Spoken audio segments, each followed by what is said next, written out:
Olha só, o vídeo de hoje, ele é meio que um turbilhão de emoções muito bonitas mesmo, por várias razões, né? Tem a razão óbvia da história do Bodo e daqui a pouco, evidentemente, que eu enfim, investir um tempo considerável aqui desse vídeo para falar sobre ela. Mas essa minha emoção, assim, ela começa muito antes por causa desse estádio, cara, assim. Eu sei que a minha identidade ela é logicamente muito atrelada ao futebol inglês, mas como qualquer viciadinho em futebol que cresceu nos anos 90, antes até, né, mas não foi o meu caso, e primeira década dos anos 2000, não há qualquer possibilidade de não se emocionar, de não se arrepiar ao vir nessa catedral, cara, assim, é muito emocionante mesmo, assim. Eu sei que a dupla de Milão já tem algum tempo que não consegue uma conquista europeia. A Inter pelo menos está voltando às decisões da Champions, mas eu sei que por melhor que seja a Liga Italiana né, grandes jogos, não falo só da história, falo atualmente, grandes jogadores e tal, há uma disparidade cada vez maior entre a grana possível para a Série A e a Premier League e outras ligas inclusive, né? Só está à frente, acho que da Ligue 1, das 5 principais europeias em termos de grana, de TV pelo menos. Mas as memórias que eu tenho de espectador, né, ligado na TV, com o futebol italiano e com esse estádio, e com os dois clubes que jogam nesse estádio, é algo... Então, né, eu tenho o privilégio de vir aqui, o privilégio ainda maior de não ser minha primeira vez aqui, e sabendo que, né, essa história já tem uns 10 anos pelo menos de demolição do San Siro, mas agora parece que é para valer, né? Sabendo que um novo estádio começa aparentemente a ser construído na próxima temporada aqui nas Redondezas, e ao fim da construção desse novo estádio, parece que esse será demolido, e eu entendo que, enfim, o futebol precisa de estádios mais modernos, mas eu sou um cara traumatizado pelo que fizeram com o Maracanã, né? Eu cresci na Tijuca, indo ao Maracanã, todo jogo, tem uma gaveta repleta de ingressos de jogos, não só do Fluminense, claro que principalmente, mas eu adorava ir para o Maracanã para qualquer jogo.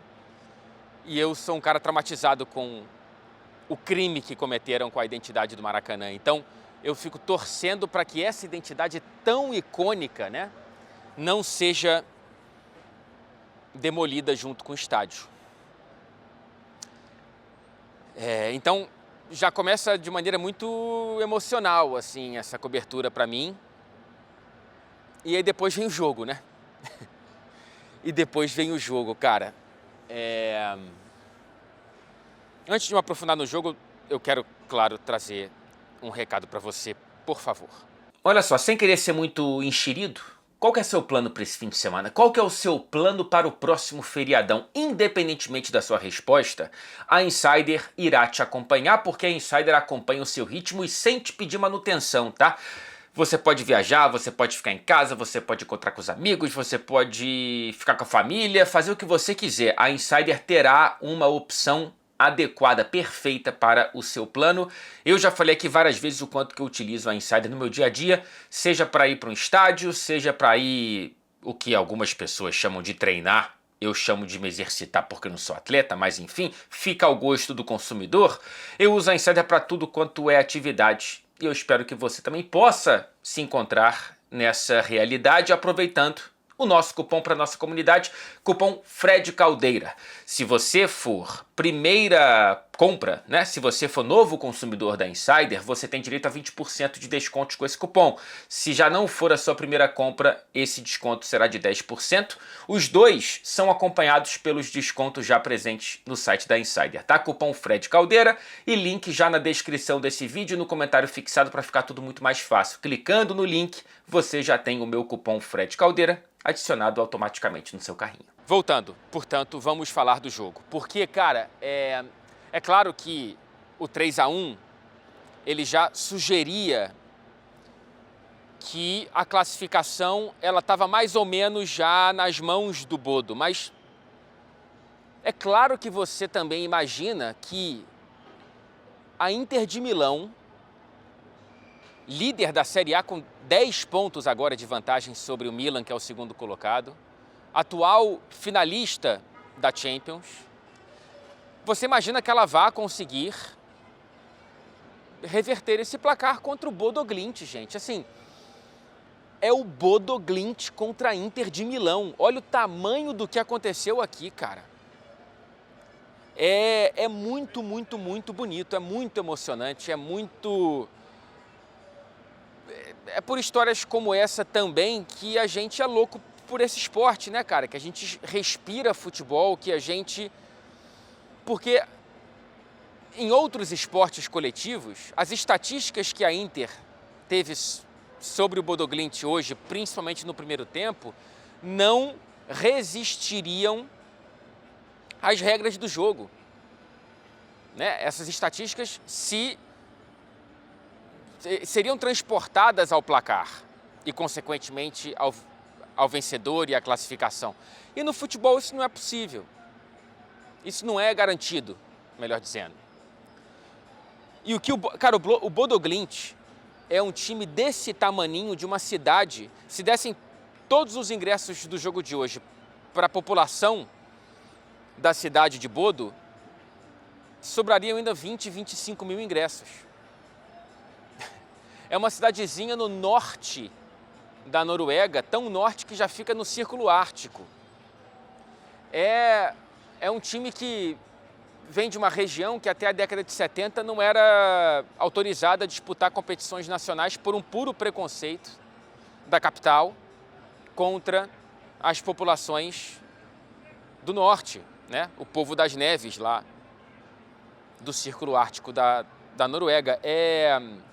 O Bodo Glimt, o elenco do Bodo Glimt, o valor de mercado é um pouco maior do que a transferência do Lucas Paquetá para o Flamengo.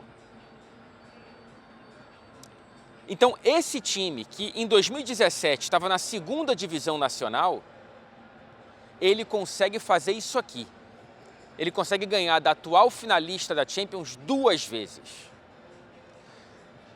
E não é porque chegou um ricaço e despejou dinheiro. Não é porque chegou um país e despejou dinheiro. É porque o time se organizou. É porque isso foi concomitante a uma geração de ouro revelada pelo país, né? Hoje, o capitão Patrick Berg, que jogou um futebol lindo, mais uma vez, ele também foi titular, também aqui no San Siro, em novembro, quando a Noruega esculachou a Itália e jogou a Itália para a repescagem da Copa mais uma vez. Então, essa geração que leva a Noruega à Copa pela primeira vez no século, desde 98, também é uma geração que nem todos vão para a seleção, evidentemente, tem muita gente boa de bola norueguês que não é convocado e que agora está fazendo o que faz com o Bodo Glimt. Na Conference League de 21-22, conseguiu chegar às quartas de final, com uma vitória de 6-1 para cima da Roma na fase de grupos, depois ainda eliminou a Roma. Na temporada passada, Europa League semifinais, passando por Lazio, passando por Porto. E agora essa temporada, gente, no fim de novembro, na antepenúltima rodada da primeira fase, o Bodo Glimt, ele estava perdendo de 2-1 para o Borussia Dortmund, tinha apenas 2 pontos e estava virtualmente eliminado. Ou talvez matematicamente, com aquela derrota. Virou para o Borussia Dortmund, ganhou aquele jogo. Depois recebeu o Manchester City, já agora em 2026. Vence o Manchester City. Aí na última rodada da primeira fase, visita o Atlético em Madrid, o Atlético desesperado, porque se não vencesse, corria altos riscos de não ir para as oitavas de final de maneira direta. o Bodo Glimt ganhou lá no Metropolitano, cara. No jogo que já era mata-mata para o Atlético de Madrid. Então é esse time que chega, vence da Inter por 3-1 e agora vence aqui por 2-1. O segundo gol, se você não viu, por favor veja, porque eu acho que ele encapsula a identidade de jogo que esse Bodo Glimt tenta trazer a cada partida, porque é um time que, claro, hoje foi obrigado a defender-se muito mais do que atacar, mas é um time que, se você vê essas vitórias contra Manchester City, contra Atlético de Madrid, contra a Inter lá, é um time que tenta jogar bola, é um time que toca de primeira, que vai conquistando e dominando o adversário com jogadas de efeito, com um futebol muito bem jogado. É bonito de ver esse Bodo Glimt jogar. E o segundo gol hoje foi uma pintura coletiva e também de finalização. É incrível, cara, assim, é incrível. É difícil adjetificar, mas é incrível o que está acontecendo. É algo teoricamente quase impossível e que a gente está vendo acontecer. É uma Liga dos Campeões com um novo formato que eu entendo que, em muitos casos, ele pareça um formato que dê uma sobrevida aos times tradicionais e endinheirados que não vão tão bem na primeira fase e aí eles caem na repescagem, né? Na rede de segurança que são os playoffs, que em teoria passaria uma falsa sensação de competitividade. A galera ali do sanduíche, ó, eu não vou nem deixar tocar tanto porque eu tô com medo de bloquear aqui com direitos autorais o meu vídeo. Por favor, querido, daqui a pouco eu vou aí, já destampa uma para nós. Enfim, tá impressionante, cara. E a galera tá dançando mesmo. E não são noruegueses. Provavelmente, né, vestem vermelho nessa cidade de Milão. Pois bem, o Bodo Glimt, ele... O que eu tava falando? Aí me perdi completamente no meio dessa música trance. Sei lá como é que é o nome disso aí. O Bodo Glimt, onde é que eu tava, cara? Nossa senhora, eu perdi completamente o fio da meada. Pois bem, é um time que joga bem e que consegue expor essa Inter de Milão de uma maneira muito... Cara, eu vou ter que sair daqui, peraí. Eu espero que dê pra ouvir menos a música. Eu tô realmente com medo do YouTube bloquear esse vídeo por eu infringir direitos autorais. Sabe-se lá se existe de fato um artista por trás daquela canção, mas enfim. Então, eu sinto que esse Bodo expõe as fragilidades dessa Inter, principalmente as opções muito questionáveis do treinador Kivo para o jogo de ida, tá? Viralizou uma resposta do Kivo que ficou na bronca com o jornalista norueguês na coletiva de prévia da partida, porque o norueguês sugeriu que seria uma vergonha a Inter ser eliminada por um time tão pequeno como o Bodo. E o Kivo falou, cara, como assim vergonha? Você está desrespeitando o clube adversário, etc e tal. O futebol é feito de histórias assim. Eu entendo a resposta do Kivo e concordo com ela. Eu só não concordo que ela venha com a boca tão cheia de alguém que, de fato, menosprezou o adversário colocando o time misto no jogo de ida. Não tem para onde fugir, por favor. Ou você acha que o Kivo faria isso fosse o adversário nessa mesma fase, vamos supor que fosse o Borussia Dortmund, não vou nem colocar um PSG, que fosse o Borussia Dortmund, que fosse um outro time, né? Você acha que ele iria poupar? Sendo bem sincero, é claro que não. Então ele poupa porque ele acha, e talvez com uma certa, né, razão, antes do jogo talvez a gente pensasse da mesma forma, ele acha que dá para administrar com um time misto. E aí o Di Marco fica no banco. E aí outros zagueiros que não são titulares vão para o time titular. E o time toma 3-1 no tapetinho de gelo do gramado sintético lá da Noruega. Então eu acho que o Kivo tem muito a responder sobre essas opções que ele fez no primeiro jogo, mas a temporada da Inter vai terminar em muito bom tom, porque os 10 pontos de vantagem são praticamente irreversíveis na liderança do campeonato nacional.